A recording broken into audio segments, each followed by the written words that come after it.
다른 위협적인 측면을 보면 이 전기차 등 비화석연료 차량이 증가하는 점입니다. 이 질문은 지원 동기와 입사 후 포부에 관련된 질문이기 때문에 직무와 관련된 역량을 물어보는 주말면 되는 취업 비법들 좀 믿습니다.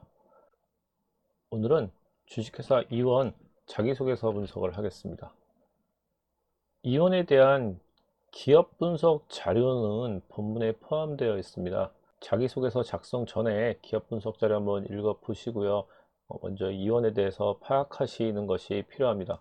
공공기관이나 공기업의 경우에는 직무 중심으로 선발하기 때문에 자기소개서 작성 전에 기업 분석을 하지 않고 면접 단계에서 진행해도 크게 문제는 없지만 일반 기업의 경우에는 자기소개서 작성 전에 기업 분석을 하시는 것이 중요하다고 할 수 있습니다. 자기소개서 작성 전에 주의사항 몇 가지 말씀드리겠습니다. 첫 번째는 요구사항에 맞게 글자 수를 최대한 작성하라고 말씀드립니다. 제가 면접관으로 보면 글자 수가 너무 적어서 성의 없이 보이는 경우가 많습니다.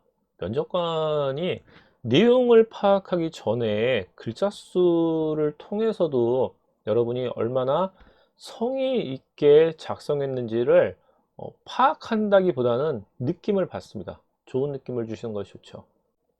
두 번째는 자기소개서 작성 전에는 전체 문항을 한번 분석해서 문항별 주요 키워드를 결정해야 합니다.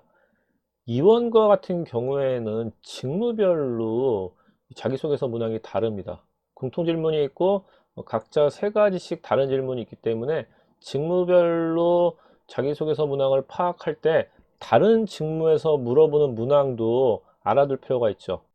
다른 직무에서 물어보는 문항이 나에게 없다면 그 질문을 활용해서 나에게 묻는 문항에서 내 역량을 작성해도 됩니다. 세 번째 주의사항은 자기소개서 작성 방법을 잘 활용하시라는 이야기입니다. 저는 두문행결점이라는 이 방법을 계속 말씀드리는데 이건 다음 장에 설명드리겠습니다. 네 번째는 요구하는 글자 수가 많은 경우에는 2개 이상의 에피소드를 사용해서 소제목으로 구분하시면 되는데요. 이원은 500자 분량이기 때문에 1개의 에피소드면 충분하다고 생각하고요. 그렇지만 400자는 좀 넘어가기 때문에 소제목 정도는 만들어서 좀 붙여주시는 것이 좋습니다. 면접관이 전체적으로 이 내용을 파악하는 데 도움이 되겠죠. 앞에서 말씀드린 두문행 결점에 대해서 한번 이야기 드리겠습니다. 두 갈식으로 작성하라는 이야기입니다. 그리고 문항에서 질문하는 중심 내용을 쓰고 그 중심 내용에 대한 나의 행동, 그리고 행동으로 나타난 결론, 그리고 마지막으로는 결론을 통한 느낀 점 또는 배운 점을 작성하시면 됩니다. 가로에 있는 거는 전체 내용에 대한 분량을 적어 놓은 건데요. 처음에 초안을 작성하실 때는 이 분량이 한 2배 정도는 작성하시는 것이 좋습니다. 길게 쓴 글을 줄이는 것은 쉽지만 짧게 쓴 글을 길게 늘리는 건 어렵습니다. 그래서 처음부터 글을 쓸 때는 길게 쓰는 것이 좋습니다. 자기소개서 작성 전에 기업 분석이 필요하다고 말씀드렸습니다. 기업 분석에서 가장 기본이 되는 수압 분석을 한번 해보겠습니다. 이원의 강점은 주요 중동 산유국가의 LPG 장기 도입 계약이라고 할 수 있습니다. 해외 트레이닝 경험과 고정 거래선이 확대되어 있다는 것도 큰 장점 중에 하나이죠. 이런 장점을 바탕으로 적극적인 해외 시장 개척을 노력하고 있는데요. 이 적극적인 시장 개척을 하는 이유는 사실 약점과 위협적인 요소와도 연결되어 있습니다. 마지막 강점은 산업의 특성에 기인한 강점으로 진입 장벽이 매우 높은 시장입니다. 거대한 장치 산업을 필요로 하는 산업이기 때문에 새로운 업체들이 진입하기 어렵고 그에 따른 법적인 규제들도 상당히 많습니다. 그래서 현재의 플레이어들끼리 경쟁하는 시장이라는 특성이 있습니다. 하지만 이 현재의 시장에서 이번에 좀 비중은 줄어들고 있는 상황이기 때문에 이런 부분을 약점이나 기회나 위협적인 측면에서 살펴보시기 바랍니다. 이원의 약점은 신용등급이 사실 2018년 이후에 A뿔을 유지하고 있다는 겁니다. A뿔이면 상당히 높게 보일 수도 있지만 그전에는 AA-로 한 단계 높은 신용등급이었습니다. 하지만 LS 네트워크 등 이 자회사의 매출이 부진하면서 현재 신용등급이 A뿔로 유지되고 있는 거죠. 다른 약점은 이원이 주력 시장으로 삼고 있는 LPG 소매업 시장이 성장이 한계가 와 있습니다. 소매업 시장이 성장 한계에 오면서 앞에서 강점으로 말씀드린 적극적인 해외 시장 개척들도 하고 있지만 아직은 크게 성과가 나오고 있지는 않다고 할 수 있죠. 기회적인 측면을 말씀드리면 이원은 LPG 소매업 시장의 성장 한계가 오고 있기 때문에 신재생 에너지 및 BLPG 시장에 대한 발굴 노력을 많이 하고 있습니다. 그리고 정부는 친환경 에너지 정책에 따라서 이 가정용이나 상업용 프로판 수요 확대에도 노력하고 있습니다. 도시에 사는 경우에는 그 도시가스 LNG가 전체적으로 망이 촘촘하게 깔려 있지만 아직 농어촌 지역에 가는 경우에는 LNG 도시가스가 도입되지 않은 경우들이 많습니다.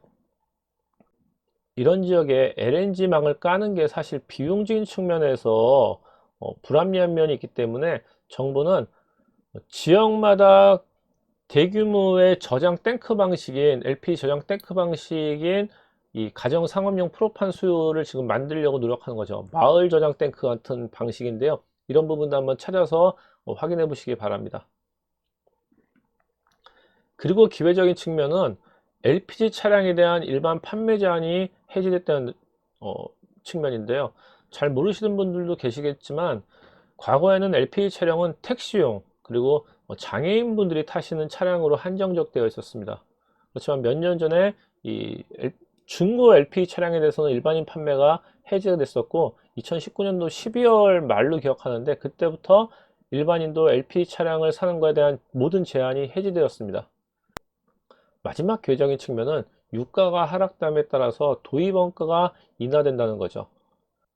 가정용 이 수요는 계절적인 요인이 확실합니다. 여름에는 수요가 줄고 겨울에는 수요가 늘어나는데 지금과 같이 유가가 하락되는 경우 낮은 원가로 도입해서 저장을 해온다면 겨울철 가정용 판매로 인한 수입을 높일 수 있는 여력이 있기 때문에 이익률을 높이는 데는 도움이 될 거라고 생각합니다.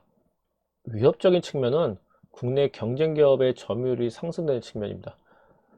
시장 특성상 진입장벽이 매우 높은 시장이지만 국내 타 경쟁 기업들이 점유율이 꾸준히 상승하고 있어서 이원에는 지금 위협적인 측면을 다가오고 있습니다. 이런 위협적인 요인 때문에 적극적으로 해외 시장을 개척하고 또 신재생 에너지 및 BLPG 시장을 발굴하는 노력을 하고 있는 거죠.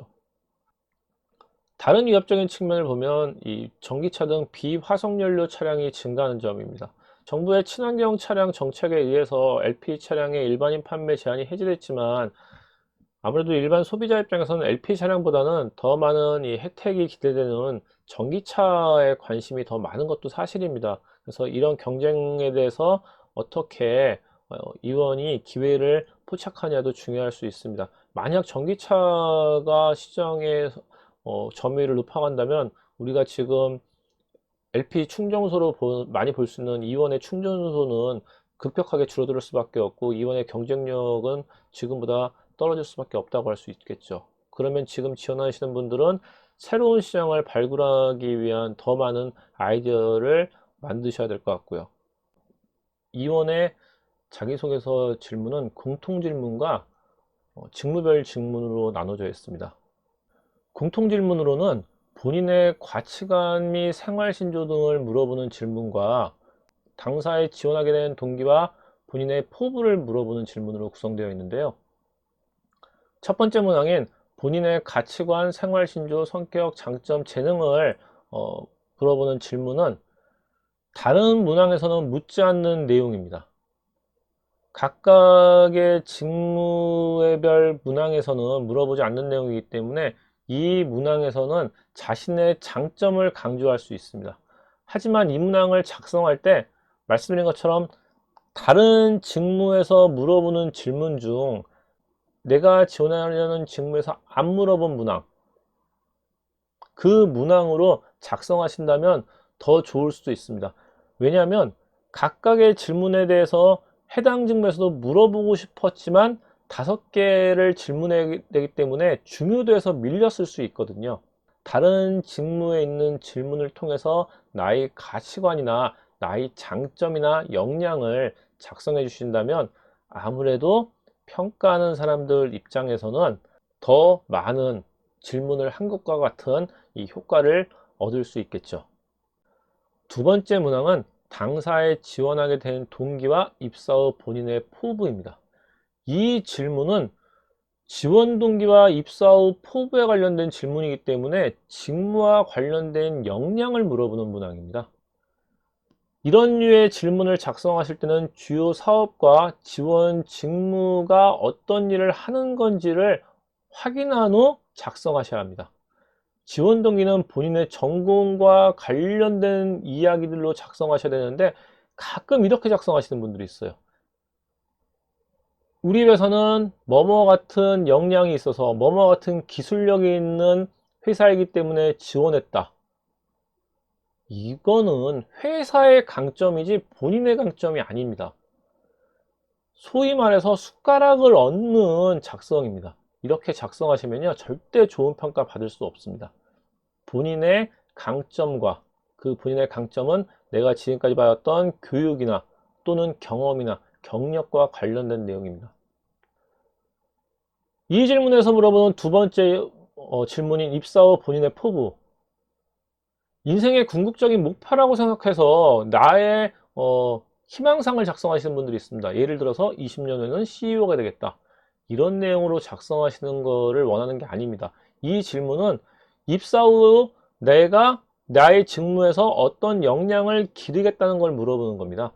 지원 동기가 이 직무를 지원하기 위해서 내가 준비한 과정들을 적는 내용이라면 이 입사 후 포부에서는 이 직무에서 일을 하게 되면 앞으로 이 직무에 더 필요한 이러이러한 부분에 대해서 이렇게 준비를 하겠다라는 것을 적는 얘기인 거죠.